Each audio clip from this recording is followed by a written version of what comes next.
नमस्कार दोस्तों, मैं हूं रविशंकर दुबे और आप देख रहे हैं ओम शिक्षण संस्थान। तो आज के वीडियो में मैं गणित की पेडागोजी के बारे में चर्चा करूंगा और आपको कुछ शिक्षण विधियों के बारे में बताऊंगा जिनकी सहायता से आप गणित विषय जो है वो पढ़ा सकते हैं और शिक्षक पात्रता परीक्षा वर्ग 3 में अच्छे से परफॉर्म कर सकते हैं। तो कृपया वीडियो के अंत तक बने रहें, वीडियो को लाइक करें, वीडियो को शेयर करें और चैनल को सब्सक्राइब करना ना भूलें। तो चलिए कुछ नया सीखते हैं। तो सबसे पहले एक नज़र डालेंगे कि हम कुल कितनी विधियां इसमें होती हैं। तो कुल 10 विधियां जो है वो गणित के शिक्षण की होती हैं। तो वो देखेंगे अपन सबसे पहले विश्लेषण विधि, संश्लेषण विधि, आगमन विधि, निगमन विधि, प्रयोगशाला विधि, अनुसंधान विधि, समस्या समाधान विधि, प्रयोजना विधि या जिसको अपन प्रायोजन विधि भी कहते हैं, व्याख्यान विधि, खेल विधि। ठीक है, तो ये टोटल जो है वो 10 विधियां इसमें हो गई। अब इनको एक एक करके हम विस्तार से देखेंगे। तो सबसे पहले हम देखेंगे कि कौन सी विधि है, विश्लेषण विधि। तो इस विधि में हम देखेंगे कि हम अज्ञात से ज्ञात की ओर जाते हैं, मतलब जो हमें नहीं पता होता उसके लिए हम जानने का प्रयास करते हैं। उदाहरण के लिए सिद्ध करें कि त्रिभुज के तीनों कोणों का योग दो समकोण के बराबर होता है। इसका मतलब ये हुआ कि त्रिभुज के तीनों कोण जो कि जिनका योग 180 अंश होता है और समकोण जिसका योग 90 अंश होता है, तो दो समकोण मतलब 180 के बराबर होता है। और इसका प्रयोग अपन रेखा गणित के प्रमेय को सिद्ध करने के लिए करते हैं। अब इस विधि में जैसे कि सभी विधियों के कुछ गुण और कुछ दोष होते हैं, तो इसके गुण कौन कौन से होते हैं वो देखेंगे। तो सबसे पहले स्वयं समस्या का समाधान करने, हल खोजने पर यह विधि बल देती है और स्थायी ज्ञान उत्पन्न होता है। यह विधि मनोविज्ञान विधि है जो बालक में अध्ययन के प्रति रुचि उत्पन्न करती है और खोज करने की क्षमता, जिसको अपन अन्वेषण क्षमता कहते हैं, इसका विकास होता है। इसके बाद कुछ इसके दोष होते हैं, जैसे इस विधि में अधिक समय लगता है। जब भी आप कुछ हल करेंगे तो उसमें समय तो लगेगा ही। दूसरा, छोटी कक्षा के बालकों के लिए अनुपयोगी मानी जाती है क्योंकि उनकी बुद्धि का विकास उस स्तर तक नहीं होता कि वो हर चीज का विश्लेषण आसानी से कर सकें। दूसरा, इसके लिए अपन को कुशल अध्यापक की आवश्यकता होती है जो कि बिना ट्रेनिंग के संभव नहीं है। और इसके बाद आता है तर्क शक्ति की जरूरत होती है। तो तर्क शक्ति का विकास जब तक बच्चों में नहीं होगा तब तक ये उनके लिए अनुपयोगी ही मानी जाएगी। दूसरी विधि है संश्लेषण विधि। इस विधि में हम देखेंगे कि ये विश्लेषण विधि की पूरक होती है। इसमें देखो, उसमें अपन अज्ञात से ज्ञात की ओर जाते हैं, जबकि इसमें ज्ञात से अज्ञात की ओर जाते हैं और छोटे छोटे खंडों से प्राप्त जानकारी को जोड़कर उनका प्रयोग किया जाता है, मतलब संश्लेषण कर देते हैं। जैसे ए और बी, मतलब ए बराबर बी जो है वो ज्ञात है, बी बराबर सी ज्ञात है, लेकिन हमें निकालना क्या है, ए बराबर सी। तो इसको इनडायरेक्टली अपन निकाल रहे हैं। तो ए का बराबर बी है, मतलब ए बराबर बी है और बी बराबर सी है, तो सीधी सी बात है ए बराबर सी होगा। मतलब ज्ञात बातों का प्रयोग करके अज्ञात की खोज की जाती है। तो इसके कुछ गुण हैं वो देखेंगे। यह विधि सरल, सूक्ष्म और क्रमबद्ध है। बिल्कुल सरल सी बात है, जब हमें ज्ञात चीजें होंगी तो हम अज्ञात का प्राप्त कर सकते हैं। समस्या का हल जल्दी निकलता है, मतलब कम समय इसमें लगता है। स्मरण शक्ति के विकास में मदद करती है। मंद बुद्धि वाले छात्रों के लिए यह विधि उपयोगी होती है और ज्यादातर गणितीय समस्याएं इस विधि से ही हल की जाती हैं कि हम कुछ हमारे लिए ज्ञात रहता है उसकी सहायता से हम हल करते हैं। इसके कुछ दोष भी हैं। अब जैसे मान लो कोई चीज हमें ज्ञात है, इसका मतलब यह है कि वो पहले से पता है, मतलब हमें उसको याद करना पड़ेगा, तो रटने की प्रवृत्ति पर यह बल देती है। अन्वेषण क्षमता, मतलब खोज करने का विकास नहीं होता। अर्जित ज्ञान जो रहता है वो कैसा होता है, अस्थायी होता है, मतलब उसको अपन स्थायी तौर पर जो है वो याद नहीं कर सकते, वो तो कुछ समय के लिए रहता है। और यह विकास में सहयोग नहीं करती और तार्किक क्षमता या चिंतन रहित विधि होती है।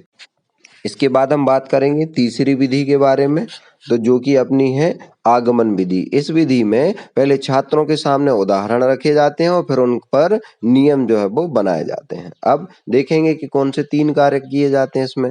तो विशिष्ट से सामान्य की ओर, ज्ञात से अज्ञात की ओर और स्थूल से सूक्ष्म की ओर, ये 3 जो है वो इसमें कार्य अपन करते हैं या 3 विधियों का उपयोग करते हैं। इसके गुण क्या है, चूंकि ये इसमें अपन इन तीनों का प्रयोग कर रहे हैं तो यह एक वैज्ञानिक विधि है।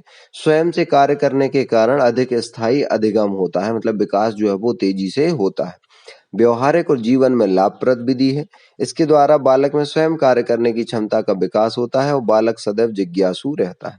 यह छोटी कक्षाओं के लिए उपयोगी होती है। अब जैसे कि हर विधि के कुछ दोष हैं तो इसके भी हैं। यह धीमी विधि है और समय अधिक लगता है।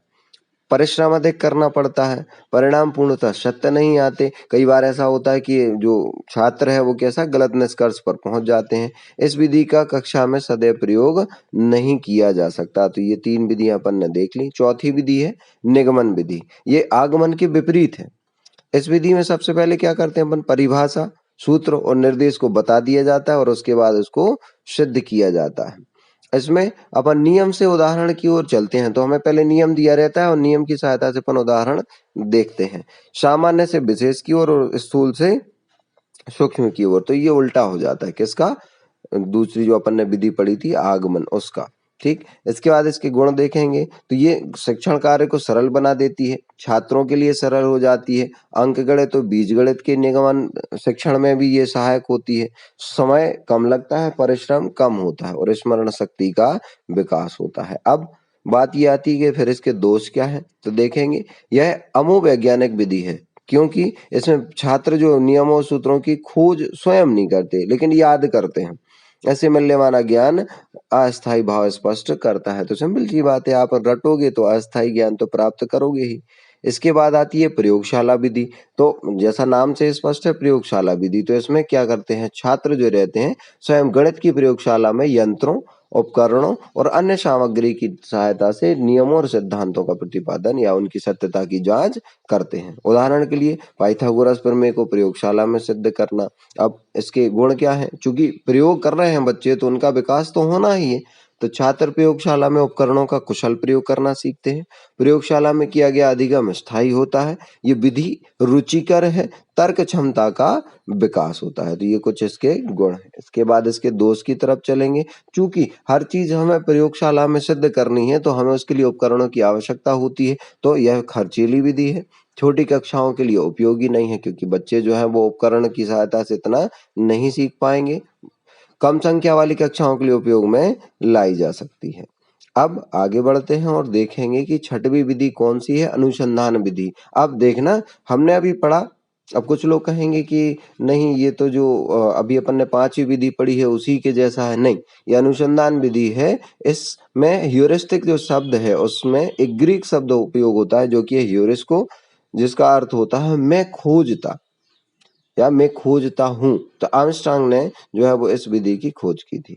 इस शब्द से स्पष्ट है कि विधि स्वयं खोज करके या अपने आप सीखने की विधि होती है। इस विधि में शिक्षक किसी विषय वस्तु के बारे में सीधी सीधी नहीं बताता, लेकिन प्रश्नों द्वारा छात्रों को स्वयं खोजने को कहता है। ठीक है, तो इस विधि की सहायता से बच्चे स्वयं आविष्कारक बनते हैं। गुण क्या है, अब तर्क करने, कल्पना करने, निरीक्षण करने, तुलना इस आदि का विकास होता है। गणित शिक्षण में यह विधि बहुत लाभदायक सिद्ध होती है, क्योंकि सभी को पता है कि गणित जो है वो तार्किक नियमों पर ही चलती है, तर्कों पर ही चलती है, प्रयोगों पर ही चलती है। यह विधि छात्र को ज्ञान की खोज करने की स्थिति में रखती है। यह विधि छात्र को स्वयं गणित कार्य करने हेतु प्रेरित करती है और स्वाध्याय की आदत का निर्माण करती है। इसमें छात्र स्वयं अन्वेषण बन जाता है, वो एक प्रकार से स्वयं ही बहुत ज्यादा शोध करने लगता है। दोष क्या है, यह केवल असाधारण बुद्धि वाले छात्रों के लिए उपयोगी है। इसका मतलब ये हुआ कि जो तेज बुद्धि वाले छात्र होंगे उनके लिए यह है। जो उनकी बुद्धि ज्यादा नहीं चलती है वो इनके लिए नहीं कर पाते। दूसरा, यह विधि छोटी कक्षाओं के लिए अनुपयोगी है, छोटी कक्षाओं के लिए उतना ज्यादा उपयोगी नहीं है। यह विधि छात्रों को गलत नियम, निष्कर्ष अथवा सिद्धांतों पर पहुंचा सकती है, क्योंकि उनका मस्तिष्क इतना परिपक्व नहीं होता कि अपनी गलती को समझ पाए। इसके बाद हम अगली विधि की तरफ बढ़ेंगे जो कि है समस्या समाधान विधि, जिसको जॉन डीवी जो है इन्होंने दिया था। इस विधि में शिक्षक छात्रों के सामने एक समस्या रखता है। मतलब सिंपल सी बात है, आप शिक्षक जो है वो समस्या रखेगा, छात्र उसका समाधान निकालेंगे अपने तर्कों के आधार पे। इसके गुण क्या है, यह विधि वैज्ञानिक ढंग से आगे बढ़ने की प्रेरणा देती है। अब छात्रों के लिए कोई समस्या रखोगे, समाधान निकालोगे तो वो फिर उसके लिए क्या हो जाएंगे, क्रियाशील हो जाएंगे। इस विधि में छात्र स्वतंत्र होकर स्वयं कार्य करते हैं। छात्रों में समाधान, जो समस्या का समाधान है उसकी योग्यता का विकास होता है। कुछ दोष भी है, अगर समस्या कठिन है तो छात्रों के लिए जो है वो थोड़ा कठिन लगेगा और फिर उनका रुझान कम हो जाएगा। यदि समस्या की भाषा सरल ना हो तो भी जो छात्र रहते हैं उनको समस्या होती है और समय अधिक लगता है।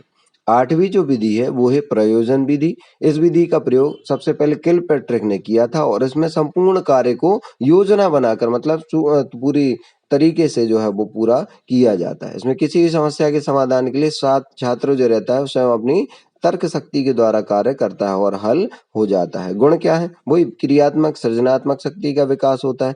छात्रों में निरीक्षण, तर्क तथा निर्णय लेने की क्षमता का विकास होता है। दोष वही है, इसके प्रयोग से सभी पाठों को नहीं पढ़ाया जा सकता। फिर इसके बाद बात करेंगे व्याख्यान विधि। तो ये एक प्रकार से लेक्चर विधि होती है। यह शिक्षण की सबसे प्रचलित विधि है। इस विधि में एक शिक्षक किसी विषय या समस्या के बारे में व्याख्यान देता है। व्याख्यान तर्कपूर्ण, व्यवस्थित तथा आकर्षित होना चाहिए ताकि छात्र का विषय पर ध्यान केंद्रित है तथा प्रश्न उत्तर का तथा उदाहरणों का प्रयोग किया जाए। गुण क्या है? यह किसी विषय को पढ़ाने की सबसे सरल विधि है। अब सभी को पता होगा हम लेक्चर विधि से ही जो है वो पढ़ते हैं। इसमें छात्रों का ध्यान विषय पर केंद्रित रहता है। दोष वही है, इस विधि में छात्र निष्क्रिय रहता है क्योंकि शिक्षक जो है वो पूर्ण रूप से उसको समझाता है। यह विधि करके सीखने पर बल नहीं देती, मतलब सिर्फ लेक्चर विधि होती है। इसमें इंडिविजुअल डिफरेंसेस पर ध्यान नहीं, मतलब व्यक्ति जो छात्र विशेष पर ध्यान नहीं दिया जाता। और अंत में हम बात करेंगे खेल विधि का। तो इस विधि में शिक्षक छात्रों को संपूर्ण ज्ञान खेल के माध्यम से देता है और इसका नाम, इस विधि को फ्रोबेल ने दिया था इसलिए, और इसका नाम होता है हेनरी कोल्डवेल कुक ने रख दिया था इसका नाम। ठीक है, सो इस शिक्षा को पूर्ण रूप मतलब इस विधि में शिक्षा को पूर्ण रूप से खेल केंद्रित बनाने का प्रयास किया गया। गुण वही है, छात्रों की खेल में स्वाभाविक रुचि होती है तो मन लगा रहता है। इस विधि द्वारा बच्चों का सर्वांगीण विकास होता है। यह विधि करो और सीखो के सिद्धांत पर आधारित होती है। दोष वही है, कुछ बच्चों में शारीरिक शिथिलता होती है जिसके कारण से उनको इसका करने में कठिनाई होती है। तो ये कुल 10 विधियां जो है वो हमने इसमें देखी।